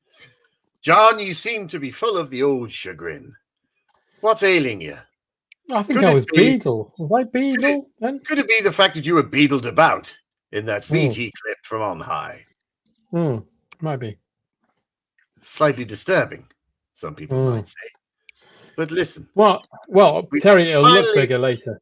We finally found the face that fits you. Although that picture of me, it looks like I'm wearing rimless glasses. That was your nickname at school, I believe. Old rimless glasses rain. That's right. The old rain in Spain falls mainly on the plain. Now listen, 'tis the old T of W. Back down once more from heaven. For another game of the old blankety blank super match. But listen, I cannot hang around too long. The Formula One lessons did not pay off. Since we last spoke, 4 years have passed up on Cloud, open brackets, 9 close brackets. And I tell you what Tel's doing now, John. You'll love this. He's having flying lessons. Most people believe up in heaven we all have wings, but that's just the angels. the old messengers of the big O-G-O-D in the sky, whereas the rest of us heaven pedestrians go around with our halos, of course, but we don't have the wings. So old Tell's getting flying lessons from none other than Amelia Earhart herself. Oh, yes. We are going to fly around the rim of the Bermuda Triangle, not isosceles, equilateral. And we're going to have a lot of fun. I tell you what, Mrs. W had mixed emotions when she found Amelia with me joystick in her hand, guiding it into a roomy cockpit. But I can't dwell on that for too long. I'm quite enjoying the fact that John enjoyed the equilateral joke. But It was the way you said it, literally. Yeah. Yeah, isosceles, equilateral. But listen, we need to play the old super match. He's laughing again. That's lovely. That's what we call a callback. We're going to play super match, but we need a contestant. So the first person with their nifty digits to type in the following moniker, Wogan's Wooden Window. That's Wogan's Wooden Window, which if you think about it is obsolete. You can't look through wood. But first person to type that gets to play the super match game. Now, you won't be playing on your own in the nuddy, covered in blood and screaming. You'll be playing with, Mr. W himself, and not a John, but a Joan Armour Trading. Joan Armour Trading. Sad are the eyes, no tears. Flight of the wild geese Lovely, brings lovely. a new day. Lovely. Of course, Something. Lovely. Joan Armour Trading there. Of course, a simple hello would have sufficed. How are you, Joan? Good. How are you? I'm very well. How are you, Terry? Well, no, to you, Joan. That's the traditional way that you greet each other in the United States. I'm isn't good, it? Terry. In fact, I'm really looking forward to the charts this week because I've released a new song. Oh, yeah. What's that called? It's a cover of a Take That song called Babe. But I've also done Babe? it in... Yep. Babe? Yep. Right. Settle I'm down, really looking forward... Babe. Yeah, yeah, that was it. Okay, carry on. Do you know what? It's the to and fro that I get on this show that keeps it alive. Thanks, Joan. I'll be back to you in a second. Do we have any of our wonderful JP listeners? We do. It's Diggory. It's Diggory who's correctly said Wogan's Wooden Window. He gets to play the old super match game. Now, Diggory, it's the 30th JP special, I've been told, which means someone has got to, for the love of bejesus, win this cursed game of the old super match. I believe the theme is Beatles songs, and indeed, Eugene has revealed that is quite the case. It is, of course, and this should be very easy now. Let's reveal the legend. It's Lucy in the Sky with blank. So, you have a little think. I'm going to cross over to my erstwhile companion, Joan. We are young. Not anymore, Joan. Sad are the eyes, no tears. No tears. The flight of the wild geese Flight of the brings a Concorde. new dawn. Condo man. Something. Something's got a control of me heart. Lovely stuff there, Joan. Diggory's gone for cloud cover. Lucy in the Sky with cloud cover, which is basically a weather forecast. And that makes a lot of sense. Diggory, I like your way of thinking, sir. However, Joan, you might want to offer him an alternative. Terry, I'm going to go with Lucy in the Sky with insurance. Cobblers. Oh, sorry, that was my answer. No, it's true. Lucy in the Sky with insurance, which actually makes sense. So you can go with Joan's insurance, Diggory's cloud cover, or Wogan's Cobblers.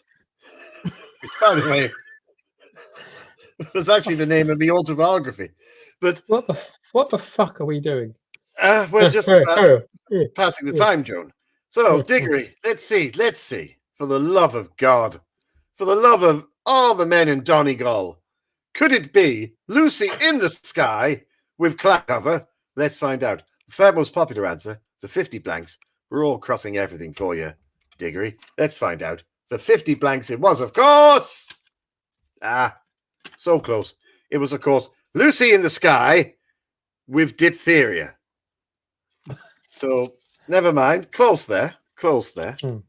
Let's find out what was the second most popular answer. I've got a feeling in my old restless bones that cloud cover might be making its appearance. Let's find out. Second most popular answer for 100 blanks. It is, of course, never mind. It is, of course, Lucy in the Sky with Donkey Kong. Lucy in the Sky with Donkey Kong there. Yeah. Common event. Common event, probably getting up to all sorts of mischief, the Egypts. But let's just hope now for 150 blanks. The most popular answer, let's all just say it in our hearts. Diggory, diggory, higgory, diggory, Doc. The mouse won up the 150 blanks. Let's find out. The most popular answer is, of course, so do you know what? This is pretty close, actually, Diggory. Lucy in the Sky with issues. Never mind, Diggory. Never mind. Of course, if you ask me, Terry, you know what I'd say. Well, we didn't ask, but yeah, go on. Sad are the eyes with Christ, no tears. Did it again. Flight of the wild geese brings a new dawn with issues. With issues. Lovely. You never had a number one in England, did you? Well, behind the bushes at BBC TV Centre. But that's another story. Had a little tinkle on the old BBC Blue Peter Tortoise, I'll wager. I heard you had a tinkle on the ivories. Percy Thrower? No, you carried him. Ha ha! Well, listen, I cannot hang along anymore. I've got to get back up to the old cloud. Open brackets, 9, close brackets. But I'll be back for another super match game where hopefully one day someone will win it. Until then, I can only say, Avanti.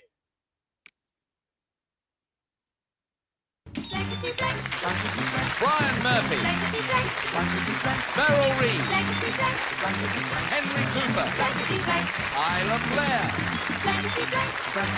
Les Dawson, Isla Sinclair,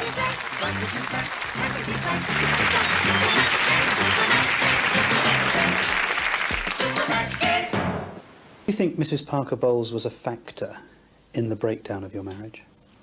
Well, there were 3 of us in this marriage, so it was a bit crowded.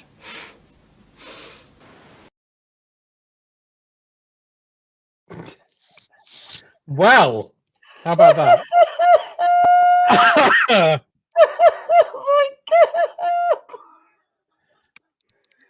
Oh, Christ! Wowzers! Something of an exclusive. Oprah Winfrey digged that one out. Oh, Christ! Why didn't I get the job on The Crown? Why didn't you? I got this so much more convincing. I mean, I don't know. I mean, yeah, you're probably right. Well, thank you very much, Tim, as ever, for some of the most harrowing things I've seen this evening. Tim's like a fucking shovelman at the Titanic, just shoveling in fucking nightmare fuel to let this fucking show go along every week. Well, there you go, folks. That was the 30th JP special, and I believe in May it will be the genuine sort of year anniversary at one point. That's right. Yeah, we've got 2 months, and then it's the 12-month anniversary. 12-month anniversary. Because I don't know if you noticed, sorry. No, go on. I'll say I decorated this evening in gold to commemorate our 30th anniversary. So where's gold? In our names and the banner. Oh, I see. I thought that was just urine. He loves only urine. Sad are the eyes, no tears. Urine finger. He's the man with the urine touch. A wet, warm touch. Such doesn't wash his hands. Claire says the 15th of May is the GP anniversary.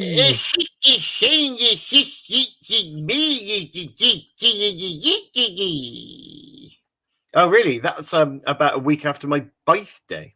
When's your birthday, Paul? Remind us. It's the 6th of May. Please send cards and money and baubles and dirty. I sent you a card last year. You did? I sent you a picture of Colin Baker. You did. It was lovely. I kept And it. I throw away all my cards. As soon as they arrive from the letterbox, I just rip them and put them straight in the bin. But with yours, I didn't. Oh. I kept it, and it's in a folder with all my keepsakes. Wow. Before we go, I'd like to just drop in an advert from our sponsors, if you don't mind. Oh, shit. No, of course. No, you must. Just because they're paying us £10,000 to play this, so I'm going to play it now.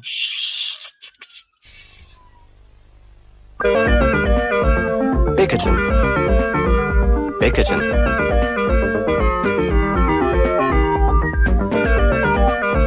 Bickerton. Bickerton.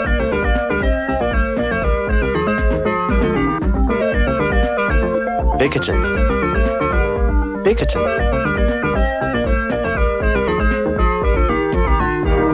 Go bag a Bickerton.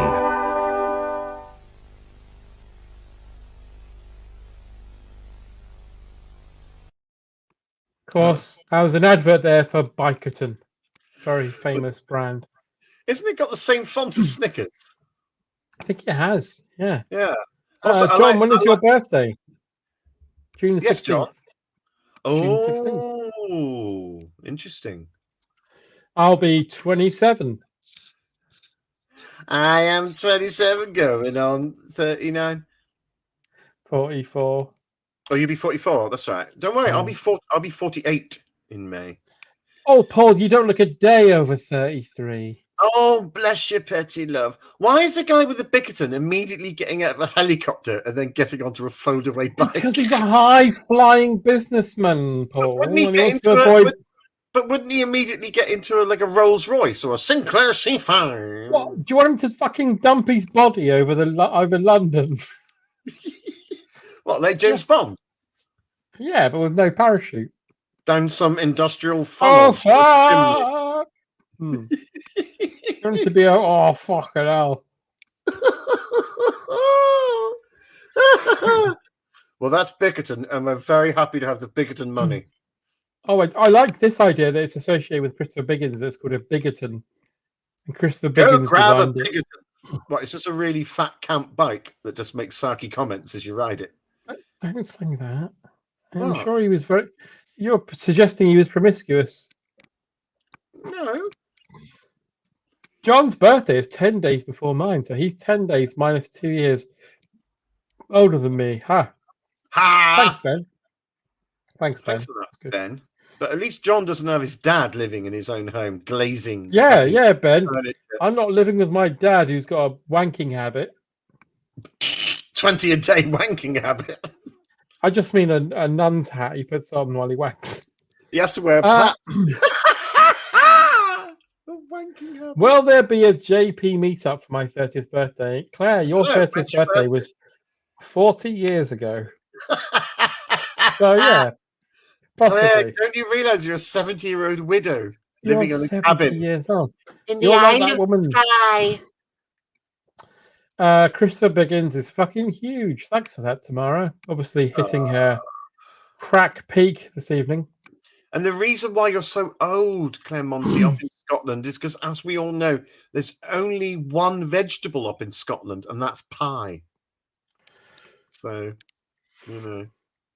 And Eddie Kidd moved up there a few years ago. Oh my God, I can't believe you just said that. Confirmed, French Fields also now on Sky. I love these roaring updates about French Fields. Thank fuck for that. Thank you. It's a father-in-law, the wanking habit. Thank you. Oh, I see. Yeah. All right. Well, we've got 15 minutes, so jump in the comments, everybody, and ask us whatever you want to ask us, because we've basically run out of content. Yeah, you can ask us anything, and we'll answer truthfully. Yeah, unless you count this as running out of content.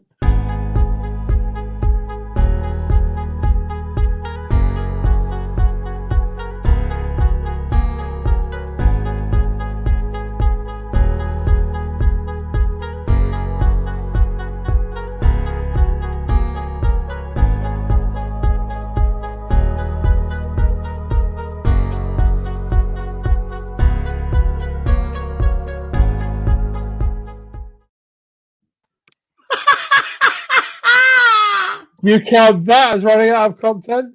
I don't. Look at that. That was fucking snow going up. Beautiful. Never seen that before, have you pricks? Can I make a request to see something again? Could I possibly see the man singing the star signs again? Because that was enchanting. Well, Paul Litchfield of Golders Green, this is your life.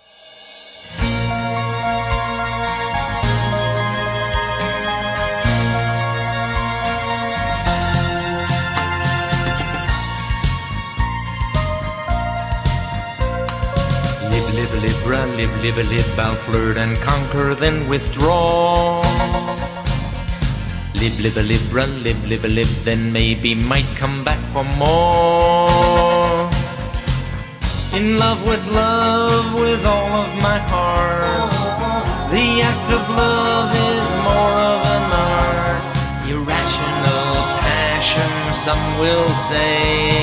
But I'm no glutton, more a love gourmet. Live, I see myself in others' eyes. Live, I work to please and compromise. I've been known to disagree, but never disagreeably. The charm of my smile will melt your eyes. There's enough good in me to go around twice. There is beauty here on earth. I see heaven in my mind. Love and peace is everywhere for you and me and all mankind.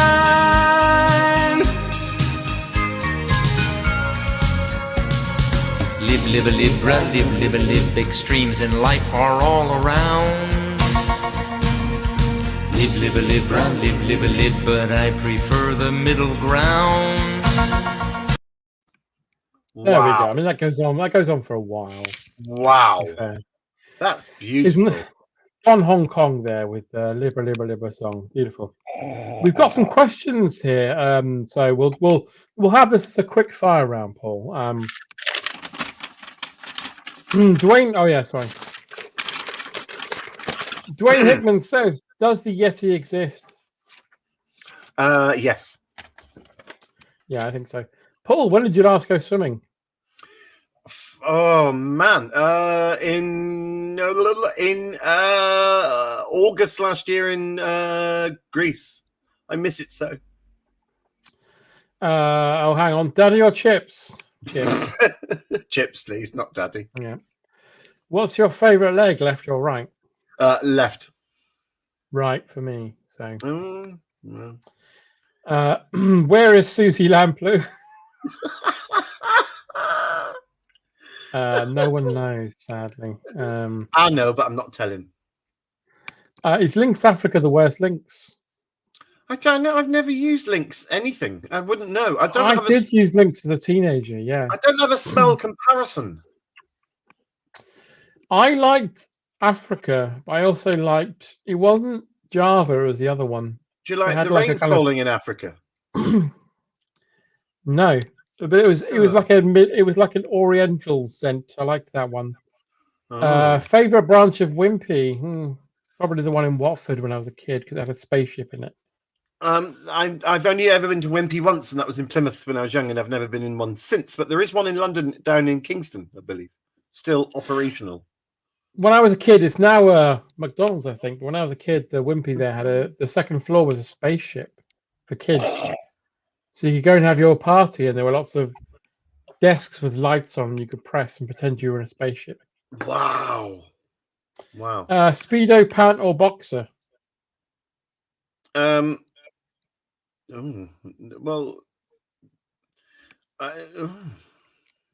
a boxer man myself. I don't like boxer shorts. They ride up in uncomfortable places. So I prefer the pant, but the idea of a boxer pant, but tighter around the areas. Like my melon pants, for example. Yeah. When I say boxer, I don't mean like a shabby loose boxer. I mean a kind of. No, you can't have a shabby loose boxer. You No, can no, have a no. can't have a Ken shabby I loose think boxer. I think they're technically known as trunks. Yes. Hmm. Yes, you're absolutely right. Although tonight I'm actually wearing like a traditional pair of pants, like Y fronts. But they're retro, and I'm not showing them, so that's not going to happen. No, please don't. No. Beep or Halfords? Halfords. I'll go for Beep. Which was best, Cannon and Ball, or Little Large? Cannon and Ball. Little and large. Oh. Black suit on black background. Oh no, he's talking about the video. She's talking about the video. Make it look like he's floating, like where different words and pictures. Yeah. I have a question. Who would you most like to spend just 1 hour talking to? I'll tell you my answer. I'll tell you my answer. Paul Litchfield. Oh, that's lovely. I'm going to say Alistair Sims. You can't. Who has the greatest hat on film? I like that it's part of the film is in Miller's Crossing, Gabriel Byrne's hat. Oh, and that plays quite an interesting role in the film. Where's my hat? Yeah, I like that. Oh, that's good. I would say the hat worn by Philip Pigg in Glee Time 2. Monkey or Joe? Oh, Monkey. I'm gonna go with Joe. He's nice. Oh. Here we go. It's almost like we're polar opposites, John. John and Paul, have you ever thrown jelly at a clown? No. No, never. I've thrown a clown at jelly, but that's a whole different set of circumstances. That's a meat raffle that got quite out of hand. Sit down, we for men, yes or no? At my last job, I used to go and sit down, we and look at Twitter. So, yeah. Yeah, occasionally have a sit down way if I'm doing the crossword. Can we see the first blank outro? And John and Paul is sexy Sex Pistols again. I'd like to see that. All right. Hang on, it'll take me a moment to find it. Brian Murphy. Beryl Reid. Henry Cooper. Isla Blair. Les Dawson. Isla Sinclair.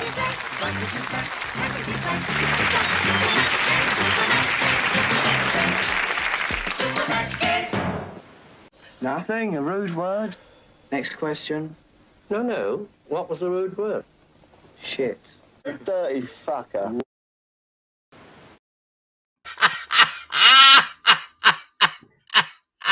You dirty fucker. You look a bit like a sort of homeless Roland Rivron. Yeah, I'm not digging how I look in those videos, I must admit, but it makes everyone happy. If you could shag one Doctor Who would it be? Oh, that's a really good question. Colin. Are you going with Colin? Yeah.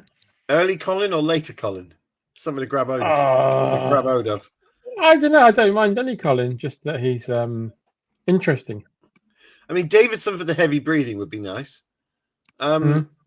Tom, because he's already shown us during Lights and Loves with She-Devil when he goes, ooh, ooh, ooh. That could be fun. But I'll probably go for Jodie. Oh, you little tinker. Oh. Rent-A-Ghost or Galloping Galaxies? Rent-A-Ghost, surely. I'm going to say Galloping Galaxies. When I was a kid, No. When I was a kid, I was really excited that Kenneth Williams was in a children's show. So, and we are age different, aren't we? So we are, yes. We're 4 years parted. Lynx Musk was nice. I don't remember Lynx Musk. There was an Oriental smelled one. I can't remember what it's called. What's your least favorite word from Katie? It's a good one. I don't like lush. I don't like the way the Welsh use it all the time. It's lush. That was. Ugh. Oh, just came back from a funeral. It was lush. Ugh. I'm going to say lonely.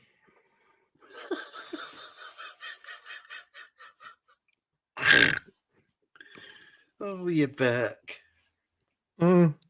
Has Paul seen Greasy Strangler? If not, why not? I have so don't worry. So yeah. Excellent. It's a great film. It's not something I'm going to revisit a lot because it's too upsetting.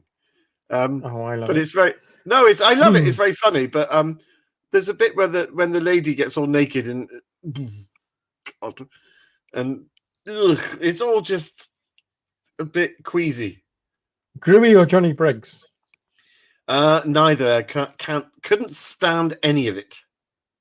I loved Johnny Briggs. I'm going to go with that. Dear Johnny Briggs, who's that walking down the street? Silly cunt with his big web feet. Nosy prick. Also, the kid who played Gru was later in erotic film where you see him getting wagged off. So I think I'm going to stick with Johnny Briggs. Oh yeah, he was in that thing where he the first British film proper 1878. 9 Songs or something. Yeah, where he gets a hardy on he. Mm. Yeah, and you see everything. And then you think, that's all right, I just watched pornography. That's the most amazing picture I've ever seen, John. That also will be auctioned off at some point. Yeah. That's a thing of beauty. Here's a good fact. Did you know that the lead singer of Toto is John Williams' son? No, I didn't know that. I didn't know that, and I hope that's true. And if that's true, well done. And if that's not true, then how dare thee? Silver Shriek or Stir Crazy? Stir Crazy. Stir Crazy, Stir Crazy, Stir Crazy, Stir Crazy, Stir Crazy. Hang on. Hang on, the comments have jumped. Hang on. Oh, no, I've lost it. I've lost that comment. I was just going to pick on. Never mind. Oh, that's a shame. It's gone. Sorry, everybody. Never mind. And it was the best question ever. Well, it was something to do with JP specials. Keep filling. I'll go. Oh, here we go. If there was a JP special human centipede involving you, Dan Thomas, and Dr. Dean, what would the order be? Well, everyone wants to be front, don't they? I think Dean would be just because he's the most prestigious, because he's an actual qualified doctor who gets invited to scientific seminars and stuff. Right. So where are you? I think in order of how everyone's doing, I'd be the bloke at the back eating an arsehole. And you and Dan as comedians would be in the middle. I think that's what hang on, I'm not involved in this. My name's not mentioned in this at all. Oh, all right. If Paul's not involved, I'd still be on the end because in order of, I'm the professor who made you do it. That's true. You're the bloke who gets shot. I understand sit-down weeds become more common as a gentleman gets older. I don't know about that. There's something quite prosaic. I don't know. Yeah, having a wee standing up is fun. It's fun. Every man would admit that. Sometimes, just to knock things around a bit, I have a shit standing up. And it's fun. No, I'm not gonna. Favorite way of dying from Matt yourself?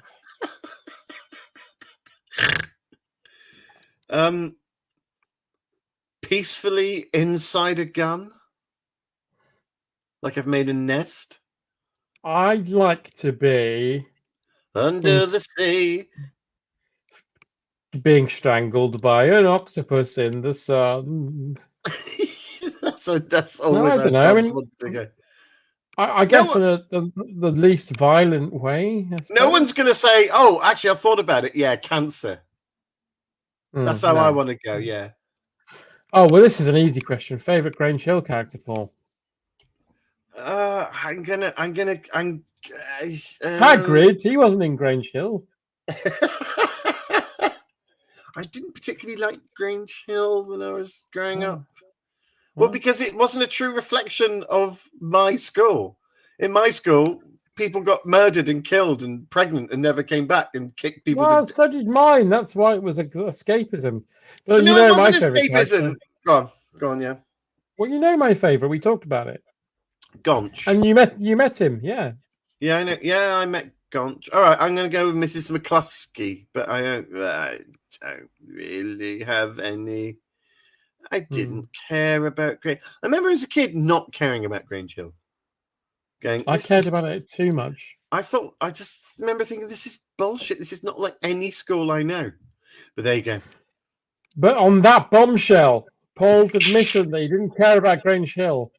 It's time for us to leave you again until we come back in 2 weeks' time. Thank you so much for all being here tonight. It was a pleasure, it was an honour, and it was a disgrace. Yeah, it was. And thank you so much for Tim Coleman, as ever, for the wonderful graphics and bits and bobs and odds and sods. They are, as ever, increasingly disturbing. And we love you all the more for it. It's been lovely to spend 2 hours with you all. So until next time, I'll say fiddly bye. And I will say, and it's good night from him. Good night. Good night.